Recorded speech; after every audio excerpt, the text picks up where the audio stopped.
Bonsoir à toutes et à tous et bienvenue sur Monaco Info. Je suis ravi de vous retrouver pour cette fin de semaine. Nous débuterons ce journal avec un invité, le ministre des Affaires sociales et de la Santé.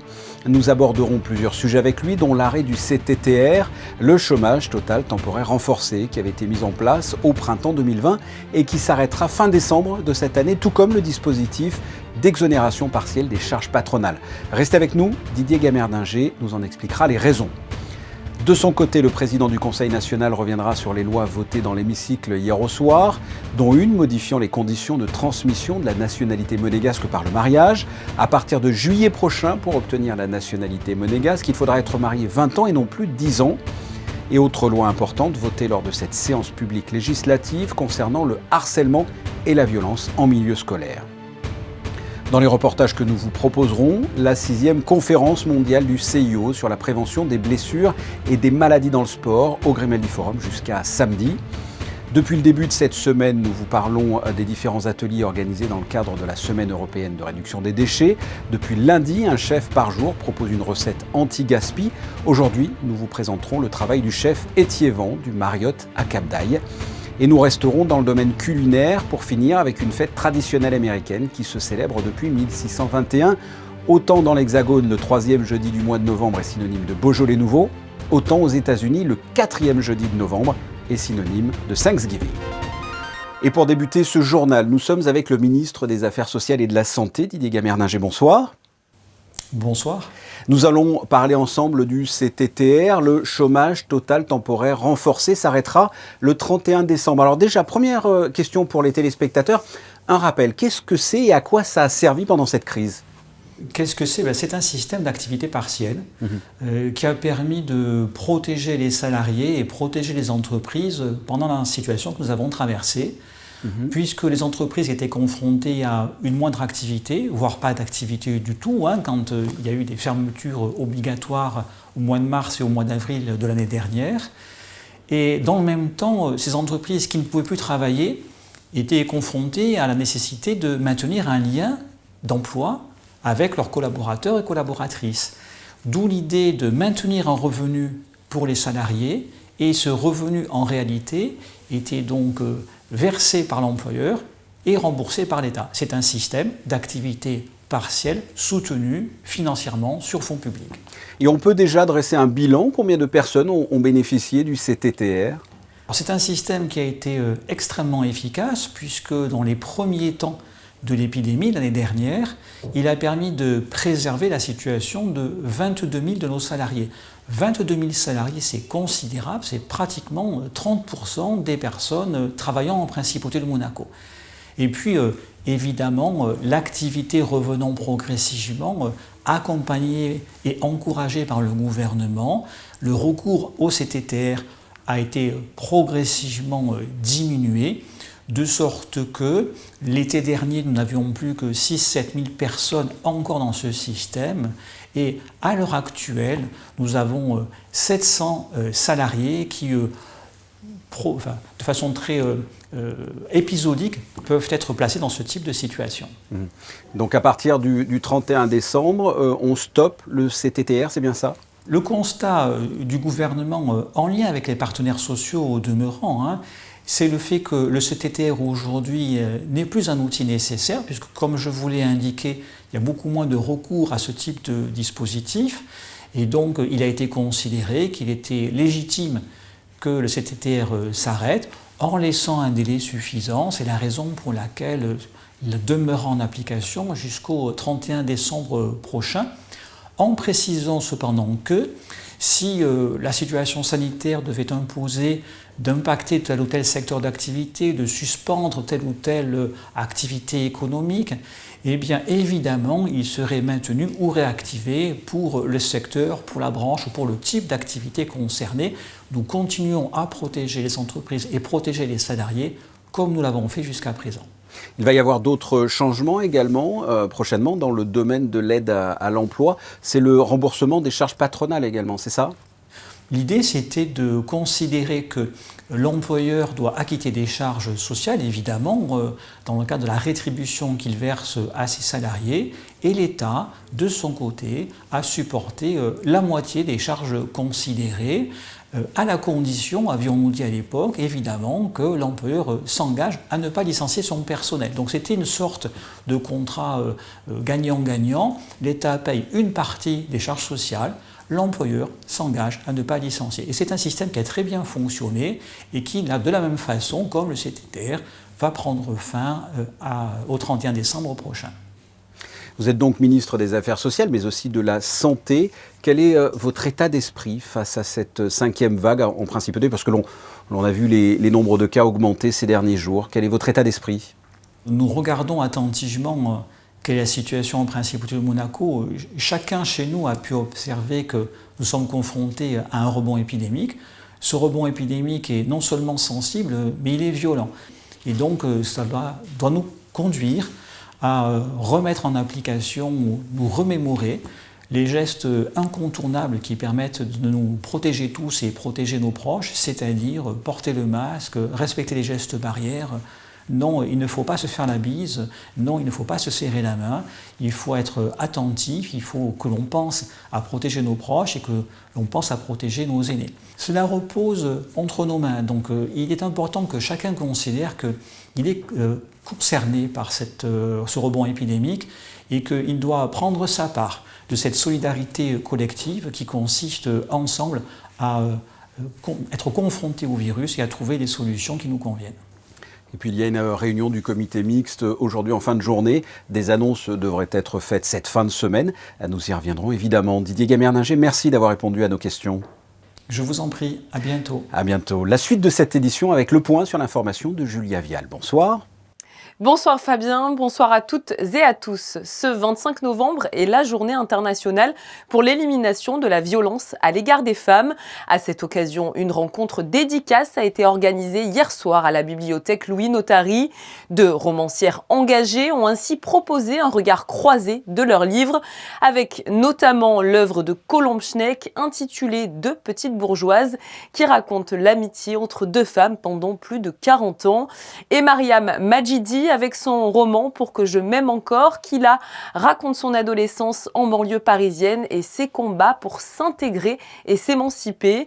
La campagne de lutte contre les violences faites aux femmes se terminera, elle, le 6 décembre prochain, après 12 jours de sensibilisation. Lancé en octobre 2020 par l'administration des domaines en collaboration avec la direction des services numériques du gouvernement, Mon Espace Domaine étend son offre sur le web. Mise en place dès aujourd'hui, cette nouvelle plateforme vient en complément de l'application mobile lancée l'année dernière et répond aux demandes des locataires des logements domaniaux. Plus de détails justement avec Elodie Keng, l'administrateur des domaines. C'est la possibilité pour nos locataires de consulter l'ensemble de leur documentation relative à leur logement, bureau ou commerce, c'est-à-dire les factures, les quittances, donc toute la documentation, de l'avoir en version numérique et non plus papier.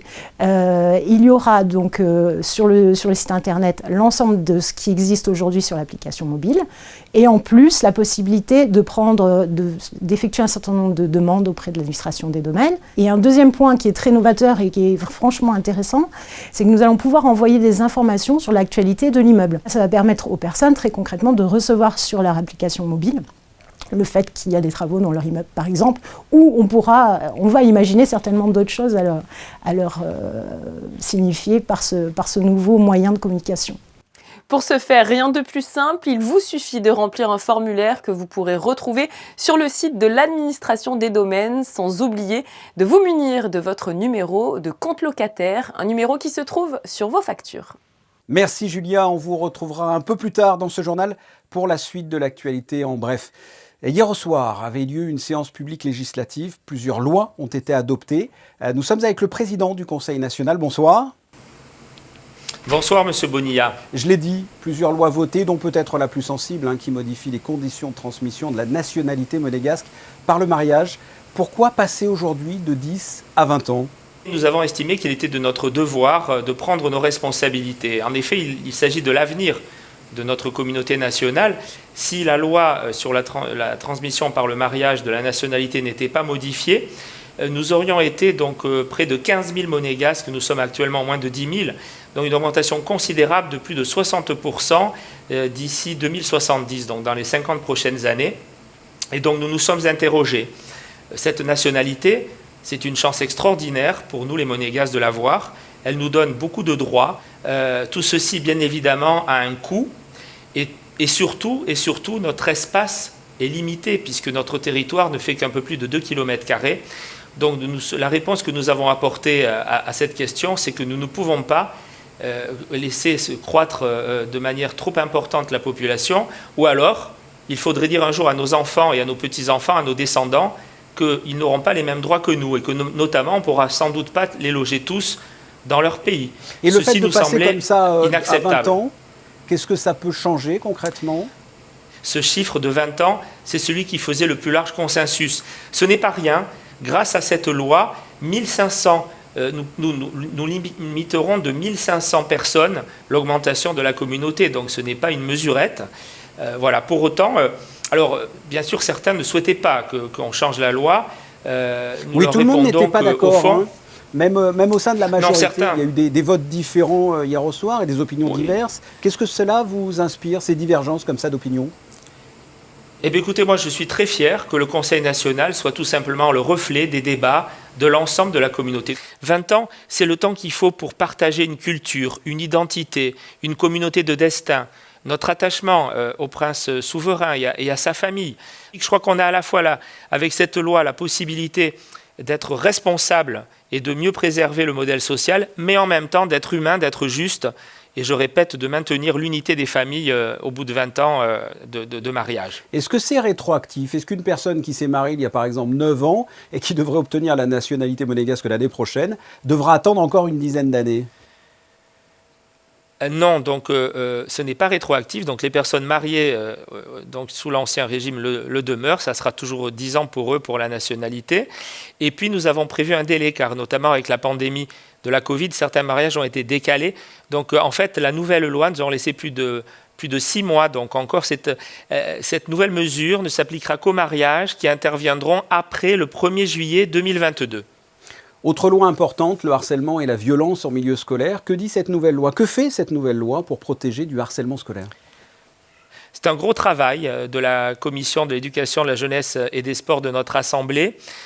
Cette loi, elle va faire figurer Monaco parmi les pays les plus en pointe. Certainement en Europe du Sud, c'est la loi la plus forte. Nous avons introduit beaucoup de prévention, de formation. Il y aura un référent par établissement scolaire, il y aura un délégué national auprès du directeur, donc auprès de la direction de l'éducation nationale, de la jeunesse et des sports contre ce fléau qui est le harcèlement scolaire. Il y aura une grande sensibilisation des enseignants, des personnels éducatifs, des enfants, donc volet prévention très renforcé pour éviter à la source le harcèlement, mais aussi répression organisée et forte contre ceux qui malheureusement, malgré toute la prévention possible, continuent à se comporter de manière irresponsable par rapport aux enfants, à nos enfants dans les écoles. J'ai confiance pour que notre gouvernement, notre direction nationale applique les mesures prévues par la loi. Le message est passé. Dernière question. Les cas de Covid augmentent. On est passé de quelques cas par jour à 45 cas mardi, 30 cas mercredi. On rentre, on a l'impression, dans une 5e vague. Quel est votre point de vue sur cette recrudescence et sur ce qu'il faut faire ? Il n'y a pas, heureusement, une corrélation avec le taux d'hospitalisation et encore moins le taux de personnes en réanimation. Donc il faut quand même raison garder de très très nombreux cas positifs qu'on peut déplorer, pour autant ne se transforment pas en hospitalisation et encore moins en réanimation. Mais il faut être vigilant. Donc je crois qu'il faut d'abord, de toute manière, rappeler les mesures barrières, rappeler qu'il ne faut pas les relâcher. Il faut encourager ceux qui ne sont pas encore vaccinés à se faire vacciner, car quels que soient les débats sur la qualité des vaccins, les vaccins sont la seule arme très efficace qui nous protège. Au moins 9 ou 10 fois des graves maladies, au moins 3 ou 4 fois de la contagion. Et donc il faut vérifier sa sérologie. Et vous le savez, donc désormais la 3e dose à Monaco est ouverte à tous les volontaires. Il faut clairement, quand le vaccin malheureusement diminue sa protection avec le temps, il faut se faire vacciner à nouveau. C'est le cas pour la grippe, on le fait chaque année. Il va falloir qu'on le fasse aussi régulièrement pour la Covid-19, car être vacciné au bout d'un certain temps, ça ne garantit plus effectivement la protection sans la 3e dose. Là aussi, le message est passé. Monsieur le Président, merci. Merci à vous, Monsieur Bonilla. À 70 jours du coup d'envoi des Jeux Olympiques d'hiver de Pékin, le monde du sport est réuni au Grimaldi Forum jusqu'à samedi pour la 6e conférence mondiale du CIO sur la prévention des blessures et des maladies dans le sport. De quoi s'agit-il et quel est le but de cet événement qui s'est ouvert aujourd'hui en présence du Prince Albert II? Élément de réponse avec Émilie Rousseau, Sylvain Pérumal et Clélia Renaud. Chaque athlète de haut niveau le sait, une maladie ou une blessure peut constituer un risque pour la suite de sa carrière sportive, un fait dont le Comité international olympique est bien conscient. C'est pour cela que tous les 3 ans, il organise à Monaco la conférence mondiale sur la prévention des blessures et des maladies dans le sport. One of our highest priorities is the prevention of injury and illness, and it has been really for the last 15-20 years. And this conference is the jewel in our crown. It's the most important part of that injury and illness prevention program. Cet événement rassemble près de 1100 participants de plus de 80 pays, des experts, des scientifiques et médecins reconnus du monde médical et sportif. Ensemble, ils vont échanger et partager leur expérience. En principauté, le Comité olympique monégasque est déjà très actif dans le domaine. Il a renforcé en juillet dernier le suivi médical de ses athlètes. Récemment, nous avons passé une convention avec le gouvernement, donc avec le conseiller ministre, M. Gamerdinger, pour que ce suivi soit plus formel et surtout plus étendu, plus large, en fonction de la prévention. Voilà, on se met dans une position de prévention et pas simplement de faire le suivi des athlètes après une blessure. Cette 6e conférence qui se tient jusqu'à samedi au Grimaldi Forum correspond aussi parfaitement aux recommandations de l'agenda olympique 2020 qui ont été adoptées en 2014 et qui cherchent à placer les athlètes et leur bien-être au cœur du mouvement olympique. Le bien-être du sportif, qui passe également par l'alimentation. Ce prochain sujet devrait les intéresser. Depuis le début de cette semaine, nous vous parlons des différents ateliers organisés dans le cadre de la Semaine européenne de réduction des déchets. Depuis 2019, plusieurs institutions de la Principauté y participent, à l'image du musée océanographique. Depuis lundi, un chef par jour propose une recette anti-gaspi. On vous retrouve, Alexandra Pani, assistée de Sylvain Pérumal et Clélia Renaud pour une dégustation gourmande et verte. Et saviez-vous, Fabien, que par an, près de 10 millions de produits encore consommables sont gaspillés. C'est tout l'objectif de cet atelier. Proposer au grand public des recettes anti-gaspi. Ça s'est passé toute cette semaine au musée océanographique. Aujourd'hui, c'est l'avant-dernier jour. Je suis en présence du chef Étivan du Marriott à Cap d'Aille. Chef, comment ça se passe? Qu'est-ce que vous nous proposez aujourd'hui? On s'est dit on va être sur le rocher, donc on va faire un barbadjan de 3 manières différentes. Puisqu'un barbadjan, c'est ni plus ni moins qu'un ravioli frit avec une farce. Donc, mais il y a aussi le petit farci qui est régional. Avant, il y a très longtemps, on ne gaspillait rien. Donc c'était régulièrement la soupe, le truc au coin du feu. On mixe et on a une soupe. Et puis là, là on a rajouté dedans, pour donner un peu de corps à cette purée de légumes, du pain sec. Donc un peu d'herbe, en l'occurrence de la marjolaine là, pour relever tout ça. Et puis quand même un œuf parce qu'il faut lier. Et puis voilà quoi. Un atelier qui pousse le public à réfléchir sur sa propre consommation et propose des alternatives aux couverts et contenants en plastique. Ça fait très très plaisir, oui. Mais c'est la première fois qu'on vient et on est tombé sur la bonne journée, je crois. Avec un enfant, on a plutôt une vision écologique maintenant à avoir. On essaye de lui inculquer aussi. À côté du stand du chef Sylvain Étivan, une pause café zéro déchet est également proposée avec des contenants originaux. Servir le café dans une tasse comestible avec un tour biscuit gaufrette et l'intérieur en chocolat qui résiste à la boisson chaude, à la chaleur pendant plus de 15 minutes. Des cuillères comestibles que vous pouvez découvrir juste derrière aussi. L'objectif pendant cette semaine européenne sur la réduction des déchets, c'est de montrer qu'on peut éviter les emballages, qu'on peut les réduire au maximum et qu'on peut toujours passer des bons moments aussi ensemble autour d'un café et échanger sur les bonnes pratiques environnementales. Fabien, j'espère que vous adopterez cela chez vous et peut-être je vais vous ramener une petite tasse à goûter quand même au bureau. Avec plaisir, je vous attends. Et pour les gastronomes curieux, une dernière recette sera disponible vendredi avec le chef Julien Balaccino de la mairie de Monaco qui proposera, attention, une tartelette fine à la chair de sardine et marmelade de clémentine. Parmi les manifestations, dans le cadre de la Semaine européenne de réduction des déchets, une collecte au marché de la Condamine, Julia. Ce jeudi 25 novembre et jusqu'au vendredi 26 novembre, l'association Semeurs d'Espoir organise une collecte de vêtements au marché de la Condamine. Gants, bonnets, écharpes et baskets seront récupérés durant ces 2 journées. N'hésitez donc pas à aller déposer vos dons qui seront ensuite remis aux plus démunis. Une démarche solidaire et écologique puisque vos vêtements seront réutilisés au lieu d'être jetés.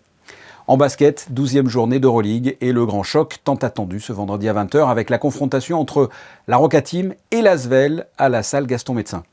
Les 2 grands rivaux sur la scène hexagonale vont disputer un match qui risque d'être riche en émotions et surtout en enjeux.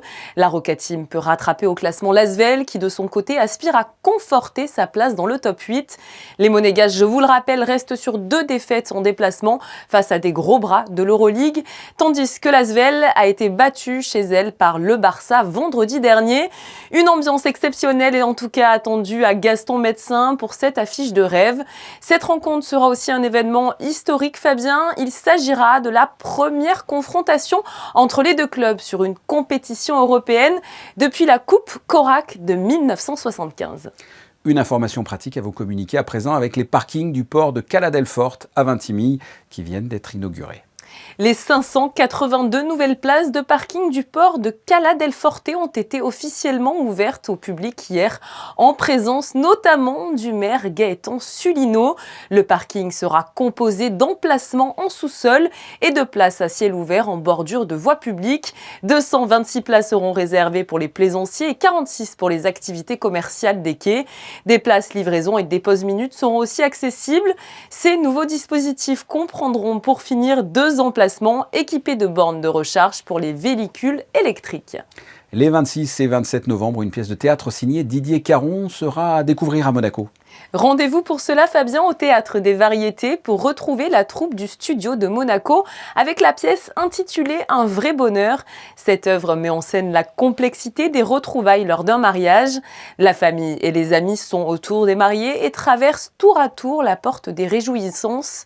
Entre joie pour les uns et déconvenus pour les autres, Didier Caron et le metteur en scène Éric Fardeau ont réussi à pointer du doigt tous les clichés du couple avec beaucoup d'humour et de fraîcheur. Rendons-nous à présent sur le quai Antoine Ier où le célèbre établissement aux couleurs américaines célèbre une fête vieille de plusieurs siècles. Le reportage de Christinda Tomel et Alexandra Paolini.